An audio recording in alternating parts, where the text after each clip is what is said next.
When Emily and I got married, I thought our relationship was unbreakable. 10 years of marriage, and every day I woke up feeling certain I knew this woman down to her smallest details. To our friends, we were the ideal couple. Successful, attractive, always smiling in public, wrapped up in tight embraces. But in the last few months, things started to shift. At first, it was the little things, the ones you could easily chalk up to stress or exhaustion. She began staying late at work. Emily had always had a high-pressure job at the advertising agency, and it wasn't out of the ordinary for her to put in extra hours when deadlines loomed. But this time, it was different.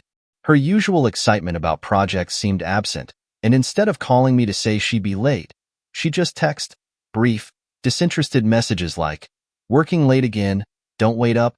I told myself it was nothing. Work was just getting to her. But that feeling, that gnawing sensation deep in my gut, wouldn't go away.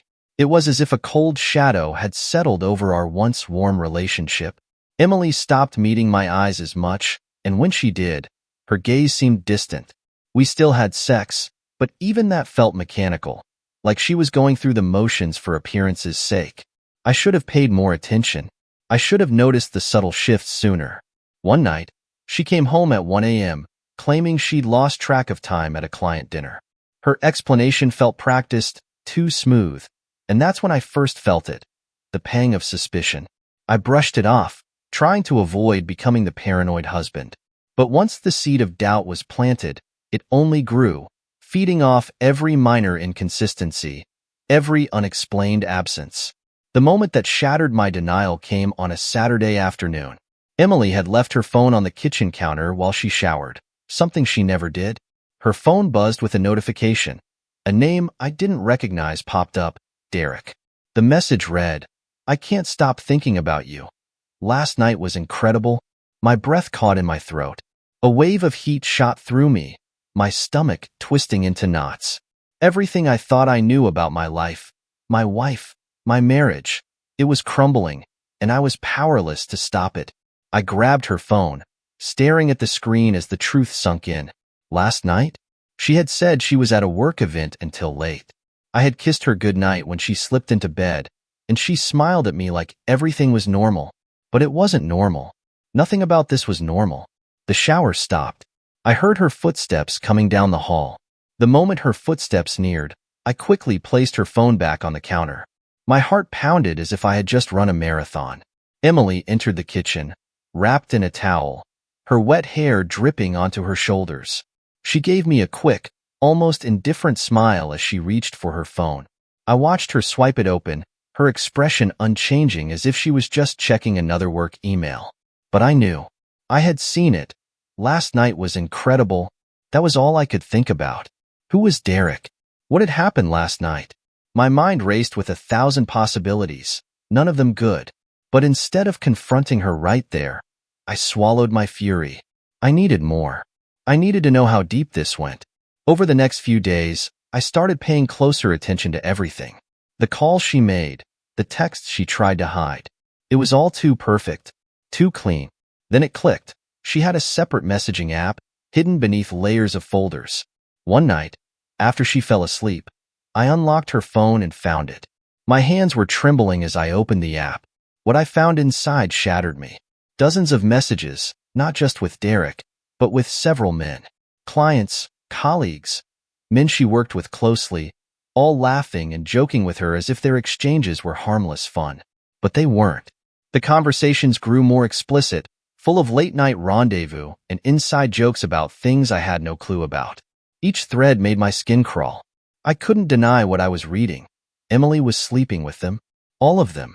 Some messages spoke of encounters in hotel rooms, others in the backseat of cars after long work dinners. The worst part? It wasn't just physical. She was enjoying it, relishing the danger, the secrecy. They praised her, lavished attention on her, and she soaked it up, wanting more. There was no guilt, no shame in her words. But what confused me most was her affection for me, scattered between these messages. Among all the flirting, the sexual talk, and the dirty rendezvous, Emily still sent me sweet texts like nothing was wrong. "I miss you," she'd say. "Can't wait to be home with you." She even told them how much she loved me, that I was a good husband, a good man. How could she separate the two so easily? How could she tell them she adored me and still cheat with them, over and over again? I clenched my fists until my knuckles turned white.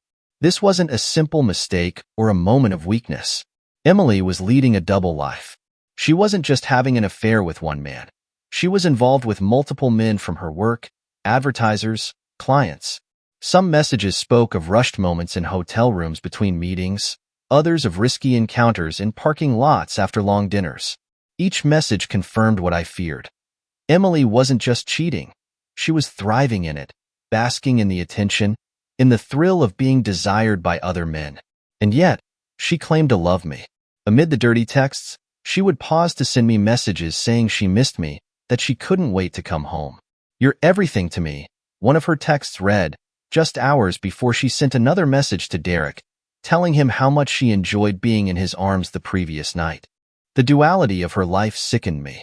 She seemed to genuinely believe she could love me and still indulge in these affairs without consequence. The rational part of me told me to confront her, to demand an explanation, but the anger in my chest begged for something else, something darker. For the next few days, I pretended like everything was normal. I kissed her goodnight, listened to her talk about her day, watched her act as if nothing was wrong. But inside, I was burning. I had to know how long this had been going on. I needed to know every filthy detail before I made my move. Every night became a quiet war inside me. I sat across from Emily at dinner, watching her laugh and talk as if nothing in our life had changed. But everything had. My mind churned with thoughts of Derek, of the other men, wondering what they had done with her, what she had whispered to them while I lay at home, thinking she was at work. I spent nights scrolling through her phone while she slept, memorizing the names, the faces of the men I would soon confront. Each message added fuel to the fire burning inside me. The casual nature of her affairs enraged me. She spoke to them like she knew them intimately, not just their bodies, but their thoughts, their desires. And they knew her, too. It wasn't just sex to her. She reveled in their attention, craving the thrill of being wanted. One night, as she lay asleep beside me, her back turned as if she had no idea the hellstorm brewing inside me, I made a decision. I couldn't just confront her and leave it at that. No, Emily had gone too far. She didn't just betray me once. She made a habit out of it, like it was part of her life now. She wasn't going to stop unless I made her. I needed to hurt her, but not in the way she had hurt me. I needed to make her feel it, make her regret every touch, every word she shared with these men. I began tracking Derek. He was the easiest to find. One of her regular clients at the agency, a middle-aged man with money and influence.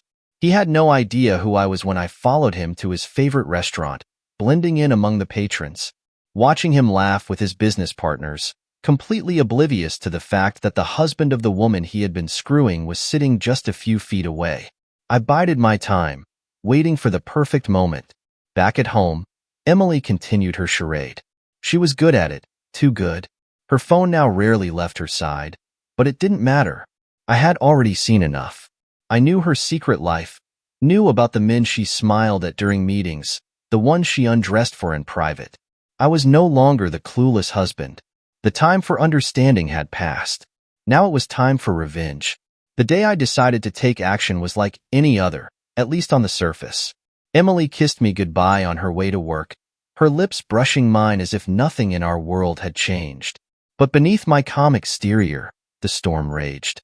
I had followed Derek for weeks, tracking his movements, learning his habits.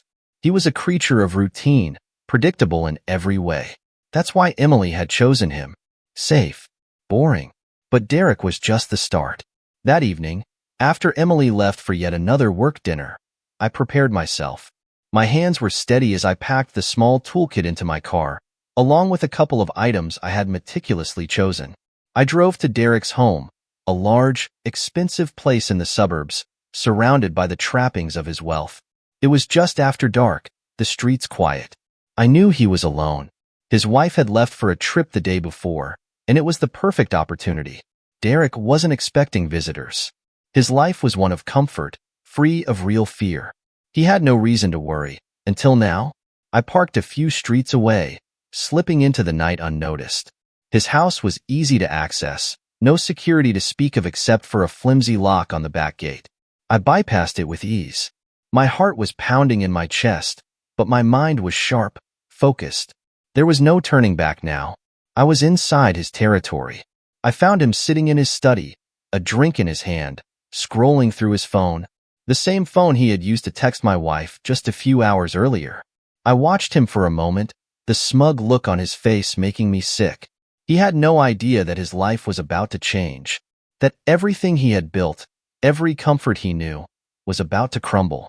I stepped into the room, my presence finally registering in his peripheral vision. He looked up, startled, confusion flickering across his face. "Who the hell are you?" he demanded, but his voice cracked slightly, betraying his fear. I didn't answer.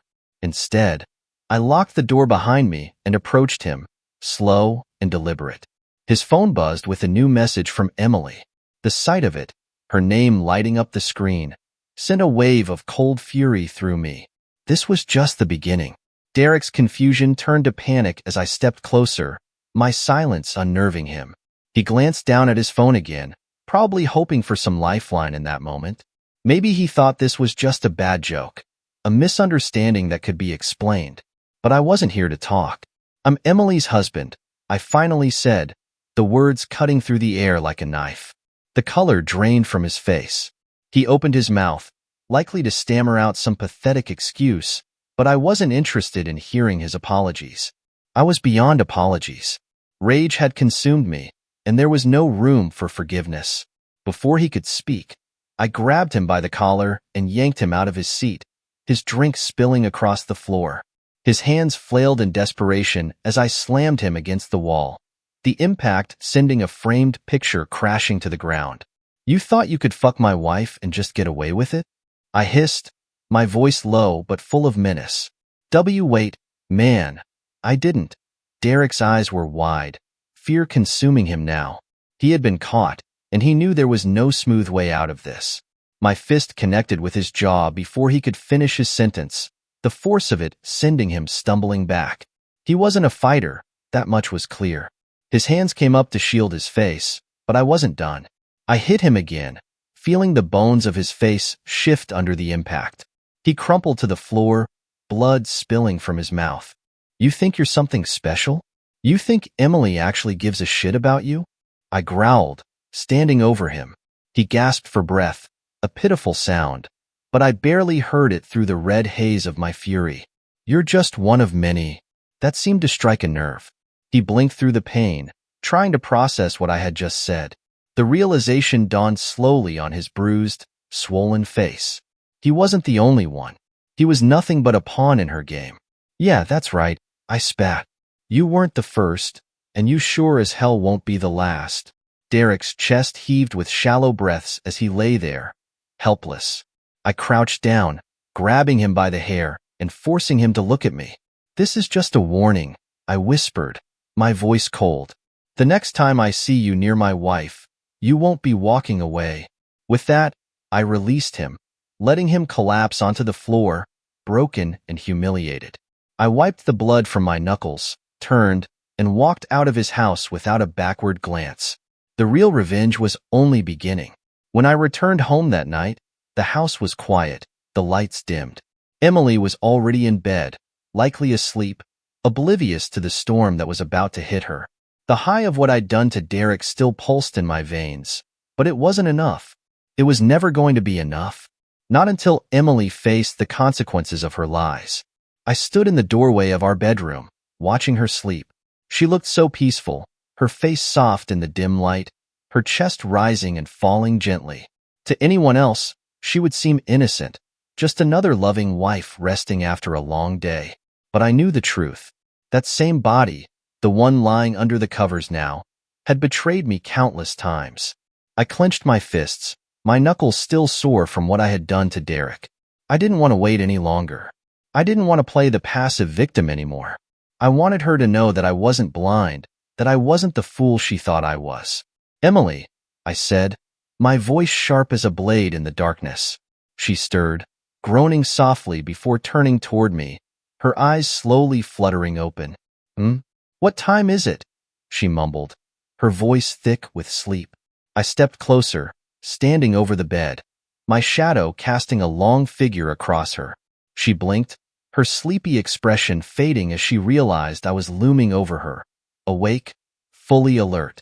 Something in my stance must have set off alarm bells, because her eyes widened slightly, a flicker of confusion, and maybe fear, crossing her face.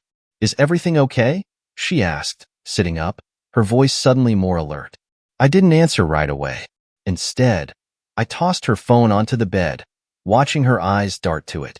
The screen lit up with the flood of messages I'd left open, from Derek, Tom, Marcus, all the names I had memorized, all the dirty little secrets she thought she could keep hidden. "What's this?" she whispered, her voice barely audible. But she knew. She knew exactly what I was showing her. "Do you think I'm a fucking idiot?" I asked, my voice low, but the rage simmering just beneath the surface. "How long, Emily? How long have you been screwing these men behind my back?" She swallowed hard, her hands shaking slightly as she reached for her phone. Her eyes skimmed the messages, her face paling. She tried to speak, but no words came. The silence between us was deafening. "I'm done being your fool," I said, my voice cold, final. "It's time you faced the consequences." Emily stared at her phone, her hands trembling as she scrolled through the endless stream of messages. Her breath hitched, eyes darting between the names, Derek, Tom, Marcus. Her perfect, curated world was crumbling before her eyes. The panic that washed over her face was a mixture of shock, guilt, and fear. For a brief moment, I saw the realization settle in, that she was caught, trapped. She started, but her voice faltered. She looked up at me, her eyes wide with disbelief, trying to piece together a response, something that would explain away the filth I had uncovered. But what could she say? The evidence was laid bare. There was no hiding from it now. "I never meant to hurt you," she whispered, her voice cracking, but I could barely hear her over the pounding in my head. "I love you, James. You have to understand this. It didn't mean anything." Didn't mean anything? The audacity of her words hit me like a slap. My hands clenched at my sides, my entire body tense with the rage I'd been holding in for so long. "Didn't mean anything?" I echoed, incredulous. "You fucked half of your clients, Emily, and it didn't mean anything?" Her eyes filled with tears, but I wasn't going to fall for her act. Not this time. She had perfected this performance, hadn't she? The innocent wife, the one who still came home to me and pretended like nothing was wrong, all while indulging in her secret life. She could cry all she wanted, but I wasn't about to let her wriggle her way out of this. I was lost," she sobbed, dropping the phone onto the bed, her face falling into her hands. It was the excitement, the thrill, but it was never about love, James. It was just, her words broke, and she looked up at me with desperate eyes. "I love you. Only you." Her words, dripping with guilt, sounded hollow. They didn't match the reality of what she had done. "Love?" I spat the word like it was poison. "You call this love? Is that what you told Derek? And Tom? And Marcus?" She flinched at each name. Good. Let her feel the weight of her actions. Let her know how deep her betrayal cut. "I want to fix this," she said, her voice rising in desperation. "I do. I'll stop, I swear. Please, James, I'll do anything." I stared at her, the tears streaming down her face, but I felt nothing. The love I once had for her was buried under layers of anger and disgust. She didn't get to beg for forgiveness, not after what she'd done. "You don't get to fix this," I said, my voice cold, unyielding. "It's too late." Emily's tears fell harder, her hands clutching at the sheets as if they could somehow anchor her to the life that was slipping away from her. But nothing she said or did would change what was already set in motion. I had spent too long in the shadows, watching, hurting, waiting for the truth to come out. Now that it had, there was no going back. "I'll do anything," she pleaded, her voice a raw whisper. "Please, James, we can fix this.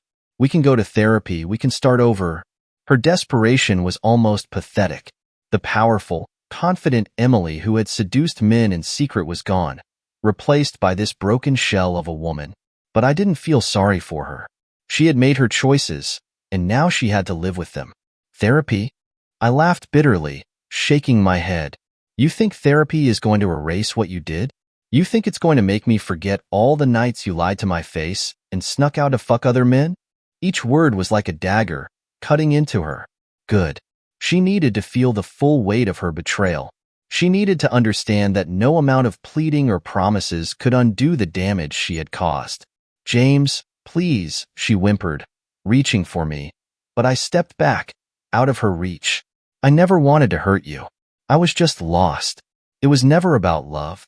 It was just about feeling something different. It was stupid. I know that now, but I love you. Only you. Her words fell flat. I didn't care about her excuses anymore. They were as empty as the promises she had made to me over the years. I wasn't interested in fixing things. I wasn't interested in hearing how much she loved me while she enjoyed herself with other men. You want to know the worst part? I said, my voice low and sharp. It's not even about them. It's about you. About how you thought you could have it all. Me, them, everything. You thought you could keep playing this game without getting caught. Her sobs grew louder, but I didn't stop. I wanted her to feel the full weight of her actions. I know everything now, Emily. Every detail. And you know what? I'm done. The finality of my words hit her like a punch to the gut. She collapsed onto the bed, broken. No, please, she begged, her voice hoarse. Don't leave me. I'll do anything. Just don't leave me. I stood there for a moment, staring at the woman I once loved, wondering how everything had come to this. But the decision was made. There was no room for reconciliation. Without another word, I turned and walked out, leaving her sobbing in the wreckage of her lies. I walked out of the bedroom, Emily's sobs trailing behind me like a distant echo. Her pleas for forgiveness no longer reached me. In the quiet of the house, the reality of what I was about to do settled in. It wasn't enough to simply leave her sobbing in regret. I needed her to feel the full weight of what she had done, to lose everything she held dear, just as she had taken everything from me. I had already set the final part of my plan in motion. That night, after I confronted Derek, I made copies of all her messages, the filthy conversations, the lewd pictures she'd sent, and even the hotel receipts from her business trips. I didn't just want Emily to feel regret. I wanted her world to crumble around her the way mine had when I first found out about her affairs. Sitting in the living room, I opened my laptop and attached the files to an email. I knew exactly who needed to see them. Her boss, her colleagues, the executives at the advertising firm where she had made a name for herself. Emily's entire career had been built on her reputation as a savvy, smart professional, someone who could handle the most important clients with ease. But behind that polished image, she had been sleeping with those very same clients. Her career was about to be destroyed. With a deep breath, I hit send. The email shot off into cyberspace, carrying with it the downfall of Emily's carefully curated life. I could already picture her scrambling when the first emails hit, trying to explain herself, but there would be no escaping this. Her reputation, her career, her standing, it would all be gone. And then there was the divorce. I'd already seen a lawyer. I'd filed the papers, and soon, Emily would be served with them. I wouldn't let her get a cent from me. She could keep the house. She could have the memories of our marriage. That was all she deserved. But before all of that hit, I wanted to see her face one last time. I wanted to witness the exact moment she realized her life was falling apart. I walked back into the bedroom, where she still lay sobbing into her hands. The phone beside her began buzzing uncontrollably with notifications, work emails, missed calls, texts. Her sobs slowed, and confusion washed over her as she picked up the phone, her eyes widening as she started reading. It was done. The reckoning had begun. Emily's hands trembled as she stared at her phone. Her sobbing had stopped, replaced by a chilling silence as the reality of what she was seeing sank in. Her eyes darted across the screen, her face drained of color. One notification after another, emails from her boss, missed calls from her colleagues. She frantically scrolled through the messages, her breathing becoming shallow. No, no, no, no. she whispered, her voice filled with panic. Her world was collapsing in real time. The reputation she had built, the career she had fought for, the respect she once commanded, it was all slipping away faster than she could comprehend. And she knew why. She knew exactly what had caused this avalanche of destruction. It wasn't just her mistakes with those men. It was me. The man she had betrayed, the husband she thought would never find out, was now the one responsible for tearing apart everything she had worked for. She looked up at me, her face a mix of horror and desperation. "James, what did you do?" Her voice was barely above a whisper, as if speaking too loudly would make it all too real. "I did what I had to," I said coldly. "You don't get to destroy me and walk away without consequences." Tears welled up in her eyes again, but this time, they weren't from guilt or remorse. They were from the stark, terrifying reality that her life, the life she had built on lies and deception, was over. "Please, my job, my career. You can't do this," she begged, her voice shaking. "I already did," I said, stepping closer, staring into her broken eyes. "And I'm not finished yet." Her phone buzzed again, this time with a message she had been dreading. It was from her boss, a short, curt response. "We need to talk. First thing Monday." She knew what that meant. There was no fixing this. She was finished in the industry. Word would spread quickly. Her career was shattered. I watched as the realization washed over her, her entire body slumping in defeat. Everything she had worked for gone. She had betrayed me, but she had also betrayed herself. And now, she was paying the price. I turned without another word, leaving her alone in the bedroom, surrounded by the wreckage of her life. As I stepped outside, the cool night air hit me, and for the first time in months, I felt a sense of calm wash over me. It was over.